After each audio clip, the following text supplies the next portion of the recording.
Hey guys, welcome to the show. I'm Jason. This is It Was All a Dram. Let's talk some whiskey.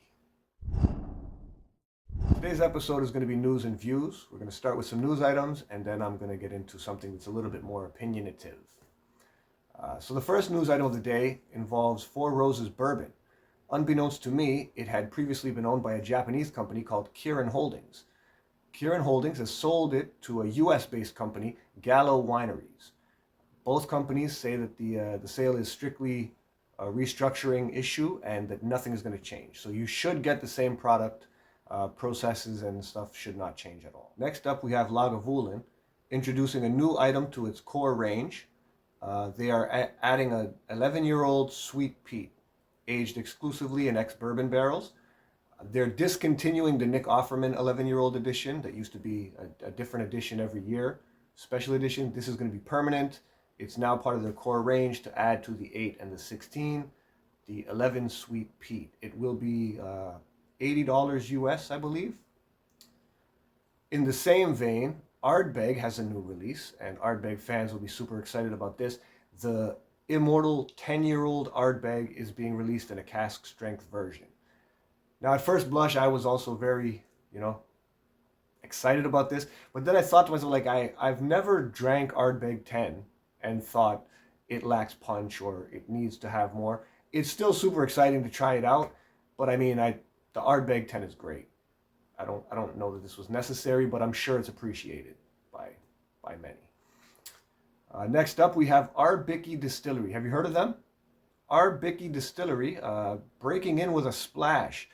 Opened in 2013, and they recently introduced a brand new non-age statement luxury whiskey called the Wild One at Davos for the World Economic Festival.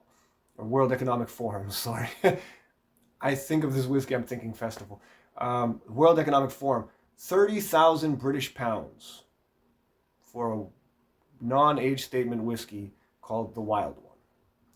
They're also releasing a Journey series, which I believe is a series of different cask ages, different cask aged releases.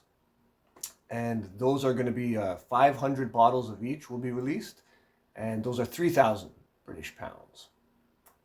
They will also have one budget release, I guess, a core range entry level, which is a 10-year-old aged in ex-bourbon barrels, and that will be 250 British pounds. Needless to say, I've never heard of this company. This is quite the splash. And in our top story of the day, involves Jura, UK distillery. Fascinatingly, I've read that 2/3 of whiskey buyers or prospective whiskey buyers walk into the store and then walk out without buying whiskey. Now, the people at Jura believe that's because it's too confusing for new whiskey drinkers. And I'd have to say that they may be onto something. So basically, they're repackaging their core range, and the packaging is not just to make it prettier, it's supposed to be functional. So they figure that the typical things you would put on the whiskey bottle to tell the whiskey drinker about the whiskey are not really informative to novices or newbies. For example, age statements and cask types and finishes, things like that. They may be interesting and they may be, very informative to someone who's well versed in whiskey as to what I should expect from that.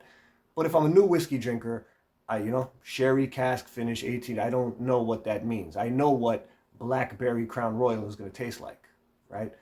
Coincidentally, Blackberry Crown Royal is a huge hit among bringing new whiskey buyers. And I think 1 in 4 people that buy it is a new whiskey drinker.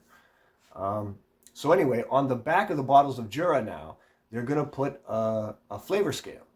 They're going to take the 3 hero flavors, or the 3 most prominent flavor notes, and each one is going to be on the back with a rating out of 6 to say how intense that flavor is. Will it sell more whiskey? I don't know. Is it, interesting and functional, and does it, pique the interest of a whiskey nerd like me? Sure it does. All right, on to the opinion portion of our show. Some of this may be, I don't think it's controversial at all. This is just my thoughts on the 5 whiskey regions in Scotland. All right, so we'll start with, I believe, whiskey experts will tell you Campbelltown is the beating heart of the Scotch industry. That's the standard bearer. There's only 3 distilleries. They're owned by only 2 companies, but they make excellent whiskey. So I believe that's the standard, that's the bar setter among whiskey experts. Whiskey enthusiasts will tell you that Islay is a treasure trove. That's where you're going to find the majority of the heavily peated whiskeys. They're known for peat. It's kind of the attitude and personality of Scotch whiskey. Most Scotch whiskey sold is not peated, but when you think of Scotch whiskey, peat and smoke, and it's just in the DNA of it. So I would say that's where the enthusiasts would say you're going to find the best whiskeys from Islay. Not always. Now, the biggest selling region is Speyside. Now, Speyside is going to be known for its lighter, fruitier, more approachable drams. So that's where you're going to get your Glenfiddichs, your Glenlivets. It's very, nice in terms of not a lot of objectionable flavor notes expected from a Speyside whiskey. But like I say, it is the biggest seller. So the economic engine of Scotch whiskey is Speyside. The most overlooked region, in my estimation, is the lowlands. That's where you're going to find your Auchentoshan's, your Glenkinchis, your Inchdairneys, generally known as breakfast whiskey, for lack of a better term. They're generally grainy. You get like cereal notes, honey. They're sweet. They're light, very approachable. I personally just think very overlooked in terms of the 5 regions. And that brings us to the 5th region, which I'm going to say for the previous year, 2025, was the most impressive region to me.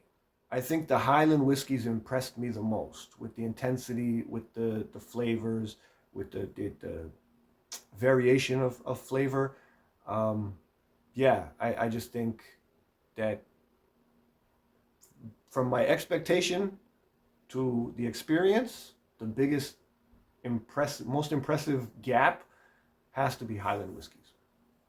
Which brings me to my whiskey of the month. First time ever I'm picking a whiskey of the month, and it's from a Highland distillery. It is Deanston Virgin Oak. There you get a good look at that. As I said, Deanston is a Highland distillery. Virgin Oak is aged in ex-bourbon casks and then finished in virgin oak. Now you can find this for $52 Canadian at the LCBO, which is fantastically priced. It's bottled at 46.3% and it's non-chill filtered. The bottle doesn't say anything about the coloring, so I believe there is, added coloring, but I've searched on the internet and I've found it often has added color. So I guess sometimes it doesn't. Either way, it's non-chill filtered, but it probably has coloring in it. Deanston Virgin Oak. That is my whiskey of the month. On the nose, you're going to get vanilla, you're going to get oak, you're going to get citrus peels. On the palate, it's caramel, it's toffee, it's sweet, there's a touch of spice, some nutmeg, fresh apples, and the finish is sweet and spicy. Fantastic. I'll give it a 85 out of 100. And as I said, $52 at the LCBO. So you can't go wrong. Well, that's the show, guys. Hope you enjoyed it as much as I did. As always, I'm Jason. This is It Was All a Dram. Don't forget to smash the like button. Subscribe to the channel if you haven't already. And leave a comment down below.